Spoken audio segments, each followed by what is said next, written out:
Classical conditioning in life. ज़रा देखिए, कुछ जानी पहचानी लगती हैं ये चीज़ें। कोई एक खुशबू से आपको कोई याद आता है। एक बच्चा जो है वो डेंटिस्ट के ऑफिस में पहुंचा भी नहीं और सड़क पे पहुंच के दरवाज़ा ही देखकर रोना शुरू कर देता है। आपको किसी ऐसे खाने की शक्ल ही देखकर मतली होती है जिससे पहले कभी आप बीमार हुए थे। हॉरर फिल्म में जब म्यूज़िक ही शुरू होता है तो धक धक, क्योंकि वो एक डडन डडन वाला म्यूज़िक आ रहा है। अभी कुछ नहीं हुआ, कोई मर्डर नहीं हुआ, कोई एलियन नहीं आया, किसी के ऊपर कोई खून नहीं गिरा, लेकिन आपका दिल धड़कना शुरू होता है क्योंकि उससे पहले एक ख़ास म्यूज़िक आ रहा है। कोई ऐसा शख्स जो एलिवेटर्स लिफ्ट्स को अवॉइड करता हो या बंद जगहों से उसको बहुत ज़्यादा पैनिक हो जाता हो। ये सब मिसालें जो हैं ये क्लासिकल कंडीशनिंग की हैं। परफ्यूम एक कंडीशन स्टिमुलस है, और अनकंडीशन स्टिमुलस जो लाइकिंग या प्लेजेंट फीलिंग के लिए वो शख्स है जिसे आप पसंद करते हैं। आमतौर पे हमें अपने पेरेंट्स से, ख़ास तौर पे जब वो चले जाते हैं दुनिया से, तो उनके कोई कपड़ा जो है उससे बड़ी देर तक हमें उनकी याद आती है। सो ये क्योंकि दोनों चीज़ें इकट्ठी होती थी तो वो क्लासिकली कंडीशनड हो जाती हैं।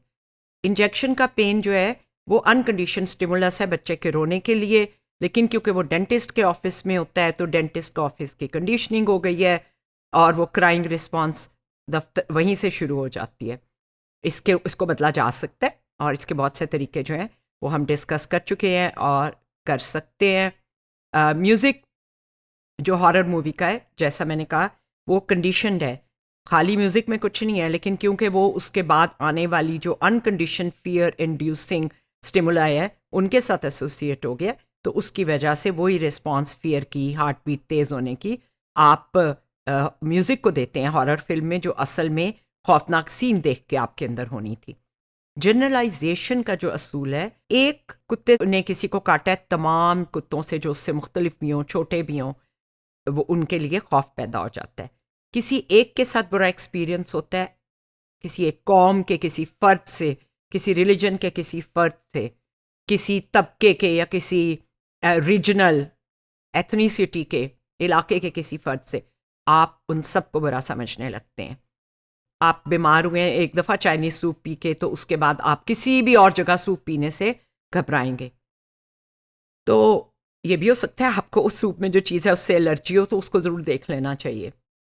इस तस्वीर में दो लाल दायरे जो हैं वो इसलिए मैंने बनाए हैं कि ये जो टूरिस्ट आर टेररिस्ट, एक दो कुछ टूरिस्ट ने आकर कुछ ऐसा किया होगा जिससे अमन ख़राब हुआ होगा, तो ये एक किसी इलाके में उनकी दीवार पे ही लोगों ने लिख दिया है।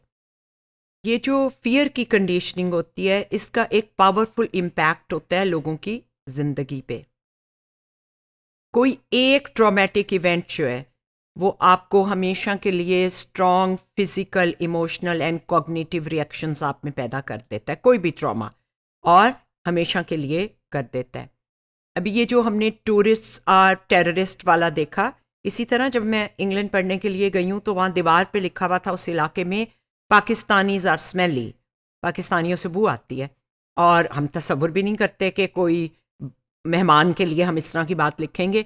हकीकतन जिसने लिखा वो तो एक बदतमीज़ी ज़रूर थी, और वो बदतमीज़ी होती है उस कल्चर में, लेकिन इसके पीछे कोई एसोसिएशन हो सकती है। ना तो तमाम पाकिस्तानी एक जैसी स्मेल करते हैं, ना उनके घर एक जैसे मिसालों की खुशबुओं से बसे हुए होते हैं।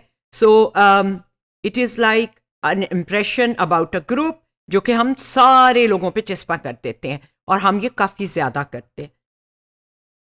प्रेजुडिस जो है, यानी तासुब, वो भी इसी तरह सीखा जाता है। मीडिया में किसी एक ग्रुप या कौम के नाम के साथ बार बार आता है, ये फ़लाँ ग्रुप की साजिश है, ये फ़लाँ कौम की साजिश है, ये फ़लाँ दीन के लोगों की साजिश है, ये आपकी जो माइनॉरिटी है ये उनके बारे में कोई इस तरह की नेगेटिव चीज़ें जो हैं वो मैंने बहुत देखा है कि मीडिया में भी चलती हैं, सोशल मीडिया पे बहुत ज़्यादा चलती हैं।